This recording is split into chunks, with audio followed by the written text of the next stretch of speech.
গুছিয়ে কাজ করলে দৈনন্দিন জীবনে ঝামেলাগুলো অনেকটাই সহজ হয়ে যায়।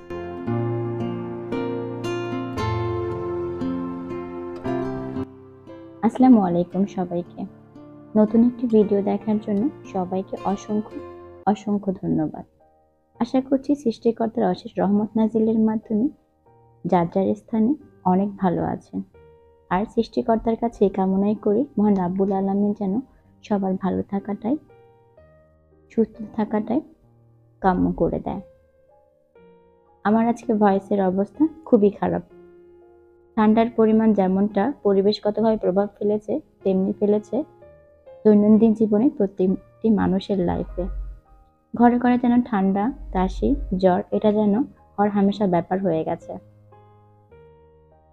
আমি আজকে যে ভিডিওটি শেয়ার করছি সেই ভিডিওটি নারীদের জন্য অনেক অনেক বেশি ইম্পর্ট্যান্ট। কিছু কাজের সাথে সম্পৃক্ততা আমাদের যেন থেকেই যায়, সেখান থেকে আপনি চাইলে কখনোই বেরোতে পারবেন না। আর বেরোনোর প্রশ্ন হয়তো বা থাকে না, কারণ এই প্রশ্নবিন্দুটা সেখানে উত্তর হয়ে আপনার কাছে ধরা দেবে, যেখানে কাজগুলোকে আপনি সমাধান করে ফেলতে পারবেন। তাই সমাধানের যদি সলিউশনটা আপনার কাছে থাকে, তাই সহজলভ্য বা কঠিন দুষ্প্রাপ্য জিনিসগুলো আপনার হাতের মুঠোয় চলে আসবে। দৈনন্দিন জীবনে গুছিয়ে কাজ করার অংশগুলোর মধ্যে রান্নাঘরের এবং ফ্রিজের অর্গানাইজেশনটা অনেক বেশি ইম্পর্ট্যান্ট। আমি এমন কিছু সিস্টেম বা এমন কিছু ক্লু আপনাদের সাথে শেয়ার করেছি যা ফ্রিজ অর্গানাইজ সহ আপনি চাইলে কাজগুলোকে অনেক বেশি সহজ করতে পারবেন। প্রত্যেকটি স্টেপটা অনেক বেশি ইম্পর্ট্যান্ট। আশা করছি ভালো লাগবে। বেলকনির জন্য কিছু হ্যাঙ্গার নিয়েছিলাম, অর্থাৎ ঝুড়ি রাখার জন্য একটি স্ট্যান্ড নিয়েছিলাম। প্রথমে যখন বাসাটা শিফট করেছিলাম তখন এগুলোর অনেকটা ঝামেলায় পড়েছিলাম, কিভাবে টপগুলো সেট করব, কিভাবে করতে পারবো না। বিভিন্নভাবে কোনো রকম কোনো ওয়েতে আমি জিনিসগুলো ঝুলিয়ে রেখেছি। পরে আস্তে আস্তে করে বেলকনিগুলো সেট করে নিচ্ছি। তবে ইচ্ছে আছে আমার 4টা বেলকনি আপনাদের সাথে শেয়ার করব, কিভাবে এগুলোকে অর্গানাইজেশন করেছি এবং অর্গানাইজের মাধ্যমে আমি কিভাবে বেলকনিগুলোকে আকর্ষণীয় করে তুলেছি সেগুলো। যথারীতি রান্নার পর্ব তো থেকেই যায়। দৈনন্দিন লাইফে রান্নাটাই মোস্ট ইম্পর্টেন্ট হলেও রান্নার ক্ষেত্রে অনেক কাজ আছে যে কাজগুলো রান্নার আগে করে রাখতে হয়, এবং সেই কাজগুলো আপনি যদি আগে থেকে করে রাখেন তাহলে কিন্তু রান্নাটা জাস্ট তুড়ি মেরে হয়ে যাবে। আমি সেগুলোই আজকে আপনাদের সাথে শেয়ার করব। তবে আবারও বলছি, ঠান্ডার কারণে আমার ভয়েসের অবস্থা খুবই খারাপ। চেয়েছিলাম এই শেয়ারিং ভিডিওটাতে ভয়েস দেব না, কিন্তু যথারীতি আমার সেই প্রিয় আপুর কারণে ভয়েসটা দিতে বাধ্য হচ্ছি। কিন্তু আমার ভয়েসের অবস্থা আমি নিজেই অনেক অবাক হচ্ছি কেমন শুনতে লাগবে। তাই যারা আমার ভিডিওগুলো দেখেন বা আমার শুভাকাঙ্ক্ষী, তারা নিশ্চয়ই আমার এই ভয়েসের অবস্থা দেখে ক্ষমা করে দেবেন। আর যারা দেখছেন বা হঠাৎ করে চোখে পড়ে গেছে, প্রথম দেখছেন, তারা যদি আমার আগের ভিডিওগুলো দেখেন সেক্ষেত্রে হয়তো বা কিছুটা গেস করতে পারবেন আমার অবস্থানটা কেমন। রান্নার পর্ব শেষ করে চলে এসেছি সেই গোছানোর পর্বত। শীতকালে যে সবজিগুলো আছে আমরা অনেকটাই কিন্তু সবজি হিসেবে শীতকালটাতেই খুব ভালো জানি বা পছন্দ করি। বিভিন্ন রকম সবজি পাওয়া যায়, যদিও এই সবজিগুলো শীতকালে হলেও আমাদের দৈনন্দিন লাইফে কিছু জিনিস থাকে যেগুলো সব সময় লাগে। সেক্ষেত্রে আলু, তারপরে হচ্ছে পটল, এগুলো সারা বছরের একটি সবজি। সেগুলোকে কিভাবে রাখলে আপনি ভালো রাখতে পারবেন সেটা আমি শেয়ার করছি। আমি গাজরগুলোকে সেট করে নিয়েছি। প্রথমে গাজরগুলো সেট করার পরে আমি পটলগুলোকেও কোনো রকম কোনো প্রসেসিং না করে আমি সেট করে নিয়েছি।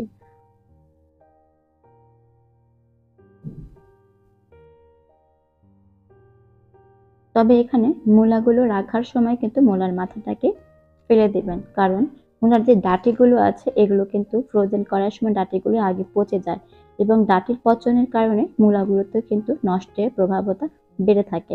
তাই মূলার ডাঁটিগুলো আপনি ফেলে দেবেন, এতে করে মূলাগুলো আপনি 1 সপ্তাহের বেশিও রেখে খেতে পারবেন।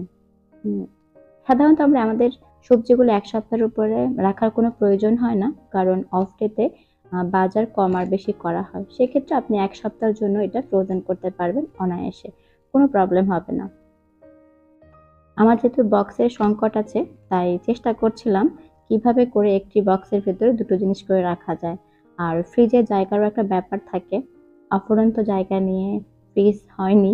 তো সেক্ষেত্রে চেষ্টা করছি সবকিছু কিভাবে পারফেক্টলি রাখলে আমার ফ্রিজ এবং সবজি দুটোই কভার করবে।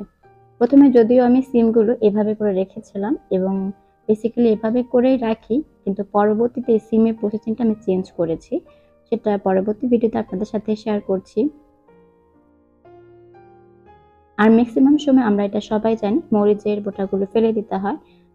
এইটার বিশেষত্ব কোনো কারণ নেই, কারণ আমরা সবাই জানি, তাই সেই অনুযায়ী মরিচের বোটাগুলো আমি ফেলে দিচ্ছি। যে সবজিগুলো আপনি সারা বছর পাবেন, সেই সবজিগুলো কিছু প্রসেসিং থাকে, প্রত্যেকটি স্টেপে আমি সেটা বলেছি। আর আশা করছি আমার কথাগুলো আপনাদের খুব বুঝতে সমস্যা হচ্ছে না, কিন্তু আমার বলতে কিন্তু প্রচুর কষ্ট হচ্ছে। আমি মরিচগুলোকে ধুয়ে শুকিয়ে কিন্তু এভাবে নিয়েছি। ওই প্রসেসিংটা মরিচের ব্যাপারটাতে আমি স্কিপ করে গেছি, কারণ এটা সবার জানা আছে, তাই ওটা অতটা আর ব্রড করিনি। এখন চলে আসছি সিমের ব্যাপারটা। সিম এভাবে করে রেখে দিলে আমার কাছে মনে হয়েছিল কাজ করার সময় প্রবলেম ক্রিয়েট হয়, মানে সময়টা লেগে যাবে। তাই সিমের যে আঁশটা থাকে, যেটা ফেলে আমরা রান্না করি বা ভাজি করার ক্ষেত্রে কাজে ব্যবহার করে থাকি, সিমের সেই কাজটা আমি করে নিচ্ছি। তবে একটি কথা, এভাবে করে রেখে দিলেও কিন্তু একটি জিনিস আমি আপনাদের সাথে বলি, সিমের মাথাগুলো একটু হালকা কালো হয়ে যায়, কিন্তু খাবার অনুপযোগী কিন্তু হয় না, খাবার উপযোগীই থাকে। সেক্ষেত্রে কোথাও কোনো নষ্ট হচ্ছে না, জাস্ট একটু ব্ল্যাক স্পট পড়ে, এছাড়া কিছুই না, কিন্তু কাজটা কিন্তু ইজি হয়ে যায়, সময়টা অনেক বেঁচে যায়। আর বিশেষ করে সাংসারিক জীবনগুলোতে সংসারের প্রত্যেকটা দায়িত্ব যদি একটু মেয়ের কাঁধে, ছেলে মেয়ের স্কুল সবকিছু মিলে কিন্তু টুকিটাকি কাজগুলো জাস্ট একদিন যদি আপনি কাজগুলোকে কভার করে ফেলেন, তাহলে বাকি দিনগুলো আপনার হাতের মুঠোয়, মানে বাকি দিনগুলো রান্না বান্নার কাজগুলো করতে অতটা আপনাকে সময় দিতে হচ্ছে না। আর মিষ্টি কুমড়ার যে উপরে আঁশগুলো থাকে, এটা ক্লিন করে রাখলে মিষ্টি কুমড়া কিন্তু পচনটা আসে না। এটার কারণে সাধারণত মিষ্টি কুমড়াটা নষ্ট হয়ে যায়। তাই যতটা সম্ভব এটা একটু ভেতর থেকে ডিপ করে আঁশের যে অংশটুকু আছে সেটা ফেলে দিবেন। এতে করে মিষ্টি কুমড়াটা কিন্তু 1 সপ্তাহেরও বেশি থেকে যায়। আমার ঘরে বাজারগুলো বেসিক্যালি 1 সপ্তাহ ধরেই হয়, মানে এই শুক্রবার হলে পরের শুক্রবার পর্যন্ত। তো সেভাবে করে আমি আমার জিনিসগুলো ফ্রোজেন করি। তো সেক্ষেত্রে যারা চাকরিজীবী আছেন তাদের ক্ষেত্রে হয়তো বা আরো বেশি সময় লাগতে পারে, আর যদি কোনো অপশন থাকে নাও লাগতে পারে, কিন্তু বেশিরভাগ সময় আমরা ফ্রোজেনটাই করে রাখি। এখন হচ্ছে ফুলকপি। ফুলকপিটা কিন্তু একটু রাখলেই স্পট পড়েই যায়, আমি দেখেছি কোনো না কোনোভাবে ফুলকপি একটা স্পট পড়ে। তো সেক্ষেত্রে ফুলকপি কাটতে যদিও সময় লাগে না, কিন্তু কেটে রাখলে ফুলকপি ফ্রিজে অনেক জায়গা নিয়ে নেয়, প্রচুর জায়গা নেয় ফুলকপিটা। তাই এটা যদি আপনি ক্লিন করে প্রসেসিং করে ফুলকপিটা রেখে দেন আর সপ্তাহের শুরুর দিকে আপনি ফুলকপিটা খেয়ে ফেলেন, তাহলে কিন্তু ফুলকপির জায়গা এবং ফুলকপি দুটোই পারফেক্ট। আশা করছি এই জিনিসটা আপনারা বুঝতে পেরেছেন। আমার ক্ষেত্রে আমি সেটা করি বলেই আপনাদের সাথে কথাটাও শেয়ার করলাম। এখন মিষ্টি কুমড়া আর ফুলকপিটা আমি একসাথেই রাখছি, যেহেতু আমি ফুলকপিগুলোকে প্রাথমিক সাইজে ছোট করে নিয়েছি, আর সেক্ষেত্রে ফুলকপি ফ্রিজে বা ফ্রোজেন করার ক্ষেত্রে প্রচুর জায়গাটা নেবে না। আর পলিথিন দিয়ে মুড়িয়ে রাখার থেকে এভাবে বক্স করে আপনি যদি রেখে দেন, তাহলে কিন্তু খাবারটা স্বাস্থ্যসম্মত থাকে। সবকিছু বিবেচনা করেই আমি এই কাজটা করি। আবার এক্ষেত্রে অনেকে হয়তো কমেন্ট থাকতে পারে যার পার্সোনাল ব্যাপারে আমাকে বক্স করে না জানালেও, এটা যার অভিব্যক্তি, যে ফ্রিজে বক্স করে রাখলে ফ্রিজের জায়গাটা প্রচুর নিয়ে নেয়। আমার কাছে মনে হয়েছে আপনার খাবারগুলো স্বাস্থ্যসম্মত রাখাটা খুব বেশি জরুরি। যেটুকু জায়গা অপচয় করে, সেটুকু জায়গার থেকে আপনার খাবারটা কতটা স্বাস্থ্যসম্মত আছে, সেটা কিন্তু আমরা যদি একটু ভালো করে ভেবে ওটাকেই মেন্টালি ভাবে সেট করে নিই, তাহলে কিন্তু কোনো খাবারের ক্ষেত্রে প্রবলেম হয় না। এখন চলে আসছি আমি আলুতে। এই জায়গাটা আপনাদেরকে বলে রাখা ভালো। এই আলুগুলোকে জাস্ট আপনি 1 কেজি আলু কিন্তু 1 মিনিটেই ক্লিন করে ফেলতে পারবেন, জাস্ট ঝামাটা দিয়ে। এই ঝামাটা দিয়ে আপনি আমরা যেটা হাঁড়ি পাতিল পরিষ্কার করি, সেই ঝামাটা দিয়ে আপনি এভাবে ক্লিন করে নিতে পারবেন। হাতে গ্লাভস পরে নিলে আরো ভালো। এতে করে আপনার ঝামার যে একটা ঘষা পড়ে, সেটা কিন্তু হাতটাকে একেবারে নষ্ট করবে না। আর যদি না থাকে, তাহলে আপনাকে কষ্ট করে ওভাবে করলে আপনি 1 মিনিটে আপনি 1 কেজি আলু একদম ক্লিন করে ফেলতে পারবেন। আমি এখন এই আলু আর করলাগুলো ফ্রোজেন করব। একটি জিনিস, আলু আস্তভাবে ফ্রোজেন করব না। আমাদের আলু যখন আমরা কুচি, কুচি করে রাখি তখন কিন্তু বিভিন্ন ভাজির ক্ষেত্রে আলুগুলোর প্রয়োজন হয়। তার আগে বলি, করলা যখন আপনি ফ্রোজেন করবেন তখন করলার মাঝের যে বীজের যে অপশনটুকু আছে, যে পোর্শনটুকু আছে সেটা কিন্তু ফেলে দিবেন। তা না হলে কিন্তু ওটাই কিন্তু আগে পচন ধরে করলার ক্ষেত্রে। তাই সেটা ফেলে দিয়ে আপনি করলাগুলোকে ফ্রোজেন করতে পারেন ১ সপ্তাহের জন্য অনায়াসে, কোনো প্রবলেম হয় না। তবে বিচি সহ যদি আপনি রেখে দেন তাহলে কিন্তু করলা পচে যাওয়ার সম্ভাবনা বেশি থাকে। এবার চলে আসছি আলুগুলো। আমি অনেকগুলো আলু কিন্তু এভাবে কুচি করে রেখেছি। এই কুচি, কুচি আলু কিন্তু বেশিরভাগ ক্ষেত্রে ভাজিতে, তারপরে বাচ্চাদের টিফিনের ক্ষেত্রে, কোনো নাস্তা বানানোর ক্ষেত্রে কিন্তু আলুগুলো খুব বেশি প্রয়োজন হয়। তাই আমি এখানে ১ থেকে ১.৫ কেজি আলু আমি কুচি করে রেখেছি। এটা আমার বাসায় প্রচুর চলে, তাই আমি এটা ফ্রোজেন করে রেখেছি এভাবে কুচি করে। তবে এভাবে কুচি করার পরে আপনি আলুগুলোকে কিন্তু অবশ্যই ভালো পানি দিয়ে ধুয়ে নিবেন। তারপরে এভাবে ডুবন্ত পানিতে রেখে দিবেন। চলে আসছি পাতাকপি এবং সিজনাল যে পেঁয়াজের ফুল পাওয়া যায় সেটা। পাতাকপি কিন্তু ফ্রিজে অনেকটা জায়গায় নিয়ে নেয়, আর পেঁয়াজের ফুলের ক্ষেত্রে যেহেতু লম্বা লম্বা শেপ থাকে তাই এটাকে ঢোকাতে বা কোথাও রাখতে কিন্তু প্রবলেম হয়ে যায়। সেক্ষেত্রে আমি যেটা করি সেটা হচ্ছে পাতাকপির যে উপরে যে নরম বা একটু স্পট পড়া বা একটু নষ্ট হয়ে যায় যে পাতাগুলো থাকে সেগুলোকে আমি সাইড করে ফেলি। এতে করে ভেতরে যে জায়গাটা থাকে আমি কিন্তু পাতাকপি কেটে ধুয়ে ফেলি না, কাটার আগে ধুয়ে ফেলি। সেক্ষেত্রে অনেকে হয়তোবা বলতে পারেন যে পাতাকপি তো ময়লা থাকতে পারে। না, আপনার ধোয়ার ক্লিনিংটাই আপনাকে স্যাটিসফাই জায়গা তৈরি করে দেবে। কারণ আপনি কিভাবে প্রসেসিং করে ভালো করে ধুচ্ছেন কিনা সেটা আপনি নিজে থেকেই বুঝতে পারবেন। কাজটা যার, যার উপর নির্ভর করে কতটা ক্লিন করে কাজটা করতে পারছেন। আমি কিন্তু উপর থেকে পাতাকপিটা ক্লিন করে নিয়েছি আর পেঁয়াজের ফুলগুলো কিন্তু আমি ক্লিন করে নিয়েছি। সেটা আপনারা দেখতে পেয়েছেন। কথার মাঝে অনেকগুলো কিন্তু কাজে চলে যাচ্ছে। জানি না কতটুকু আপনাদের আমি টাচ করতে পারছি বা বোঝাতে পারছি।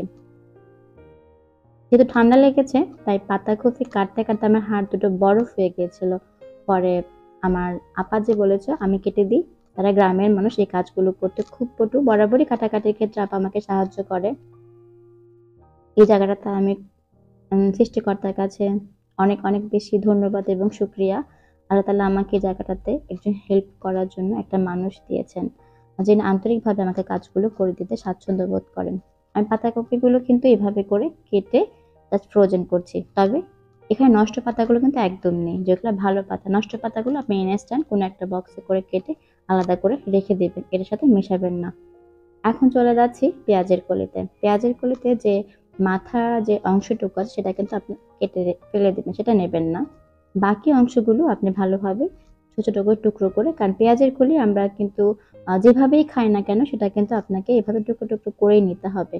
এক্ষেত্রে পেঁয়াজের কলিগুলোকে টুকরো করার পরে আপনি টিস্যু পেপার দিয়ে পেঁয়াজের কলিতে কিছু কিন্তু পানি বের হয়, সেগুলো আপনাকে ড্রাই করে নিতে হবে। যে বল বা যেটা আপনি ব্যবহার করেন না কেন বা ঢেলে রাখার জন্য, সেক্ষেত্রে আপনি টিস্যু পেপার দিয়ে সেগুলো কেটে, কেটে সেই বলে নেবেন। এতে করে যে এক্সট্রা পানিটুকু থাকবে বা পেঁয়াজ থেকে যেটা বের হবে সেটা কিন্তু এই টিস্যু পেপারের সাথে চলে যাবে। এভাবে করে আমি কেটে নিয়ে টিস্যু পেপারের উপর রেখে দিচ্ছি। তারপরে যে বক্সটাতে আপনি ফ্রোজেন করবেন সেখানে একটা টিস্যু পেপার দিয়ে দিবেন। এতে করে কিন্তু আপনার পেঁয়াজের কলিগুলো অনেক দিন থাকবে। আমি এই কাজগুলো পার্মানেন্ট করি, বিশেষ করে শীতকাল আসলে। গরমের সময় গরমের সবজিগুলো থেকেও করি, কিন্তু শীতকালে যদি সবজিটা বেশি পাওয়া যায় আর এভাবে কেটে রাখলে হাতের কাছে নুডলস করতে গেলে, ভর্তা করতে গেলে বা এটা দিয়ে ভাজি করতে গেলে ইনস্ট্যান্ট আপনার কাটা হয়ে যাচ্ছে। যেমন মনে করেন যে আলুগুলো কুচি করে রেখেছি, পাতাকপিগুলো কুচি করে রেখেছি। তবে একটি কথা, পাতাকপিগুলো কিন্তু হালকা একটু স্পট পড়ে যায়, একটু ব্ল্যাক। তবে রান্না করার পরে কিন্তু বোঝা যায় না সেখানে কোনো ব্ল্যাক স্পট ছিল কিনা। ওভারঅল সবকিছু কাজ কিন্তু আমার কমপ্লিট। একটি জিনিস, আমার এখানে আলু কুচি এবং পাতাকপি কুচি, পেঁয়াজের ফুল কুচি এগুলো কিন্তু আমি পরে করেছি। সেক্ষেত্রে আমার এখানে ২ টো ভাগে ভিডিওগুলা ছিল। আমি ২ টো ভাগের ভিডিওগুলো একসঙ্গে অ্যাডজাস্ট করেছি। আপনাদের কাছে মনে হতে পারে বক্সগুলোর ক্ষেত্রে এটাতে ওটা ছিল, এটাতে ওটা ছিল। তো সেক্ষেত্রে ওই জিনিসটা মনে করবেন না। কারণ ভিডিওগুলো একসঙ্গে তো ওভাবে করা যায় না। বিভিন্ন সময় বিভিন্নভাবে করে ভিডিওগুলোকে অ্যাডজাস্ট করতে হয়। তবে কাটাকাটির ব্যাপারগুলো একদিনে কমপ্লিট করতে পারলে ভালো। আর যেহেতু আমার ঘরে ছোট বেবি আছে, তাই একদিনে কমপ্লিট করা খুব বেশি কঠিন হয়ে যায়। যাক, আমার কিন্তু প্রাথমিকভাবে এই কাজগুলো করা হয়ে গেছে। আমি এখন ফ্রিজের ব্যাপারটাতে আসছি। ফ্রিজটাতে কিভাবে ক্লিন করে রাখলে বা কিভাবে দিয়ে রাখলে কোনো জিনিস যেটা ফ্রিজের ক্ষেত্রে ভালো হয়ে থাকে।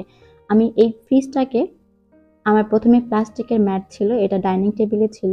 এখান থেকে কোনো ঝোল পড়লে বা কোনো কিছু পড়লে আমার ফ্রিজের ডোরটাতে বা যে বসার যে বা পাত্রগুলো রাখার যে স্ট্যান্ডগুলো আছে সেটাতে প্রবলেম হতো, ঝোল লেগে যেত, দেখতে বাজে লাগতো। পরে আমি আমার টেবিলের যেগুলো এখন টেবিলে ইউজ করি না, সেগুলো আমি সেই রানারগুলো বা সেই ম্যাটগুলো আমি এখানে দিয়ে দিচ্ছি। আর একদম নিচে যে বক্স আছে সেই বক্সের নিচেটা আমি দিয়েছি, কারণ হচ্ছে বক্স এটা যখন আপ ডাউন করা হয় তখন কিন্তু ফ্রিজের দুপাশে একটা কালো স্পট পড়ে, স্ক্র্যাচ পড়ে যায়, দেখতে খুব বাজে লাগে। নতুন ফ্রিজও সে একই প্রবলেম হয়। তো আমি এটা প্রথম থেকে এটা দিয়ে রাখতাম, যার কারণে আমার ফ্রিজের দুই পাশে কোনো ব্ল্যাক স্ক্র্যাচ পড়ে নাই। আর এই সুতিয়ে ম্যাটটা দেওয়ার কারণে কিন্তু কোনো খাবারের কোনো রকম ঝোল পড়লেও, ঝোল সাধারণত পড়ে না, কিন্তু প্লাস্টিকের ম্যাটটা দেওয়ার কারণে কেন জানি আমার নিচে থেকে লেগে যেত। এটা শুধু আমার প্রবলেম হয় কিনা জানি না, আমার এটা হতো। তাই আমি সুতি কাপড়টা দিয়েছি, সুতির যে ম্যাটগুলো সেটা ইউজ করেছি। এখন ফ্রিজে ফ্রোজেন করার পালা। আমি একটা একটা করে ফ্রোজেন করে নিয়েছি, একটা মানে আমি আমার সিস্টেম মতো করে রেখে দিচ্ছি। যার যার ফ্রিজে স্পেস বুঝে আপনারা আপনাদের মতো করে গুছিয়ে নেবেন। সবগুলো কাজে কিছু কিছু ব্যাখ্যা হয়তো বা ওভাবে আমি দিতে পারিনি, আবার আপনাদেরকে বোঝাতে পেরেছি কিনা জানি না। আমি আবারও আন্তরিকভাবে দুঃখিত, আমার ভয়েসের সবগুলো কথা স্পষ্টভাবে আপনারা বুঝতে পেরেছেন কিনা। আর যদি আমার এই ভিডিওটা আপনাদের কোথাও কোনো রকম বিন্দুমাত্র হেল্প হয়ে থাকে, তাহলে আমি গ্রেটফুল। আমি অনেক বেশি হ্যাপি অনুভব করবো এই কারণেই।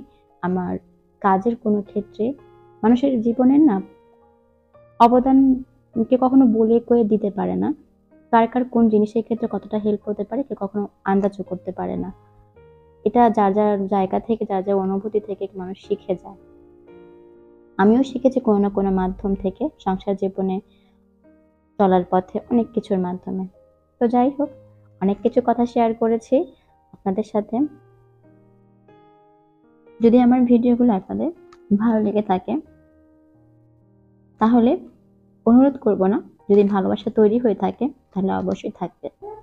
এভাবে করে আমি আমার কাজগুলোকে অনেক সহজ করে ফেলি। চাইলে আপনিও এই কাজগুলোর মাধ্যমে নিজের দৈনন্দিন লাইফটাকে সহজ করতে পারেন।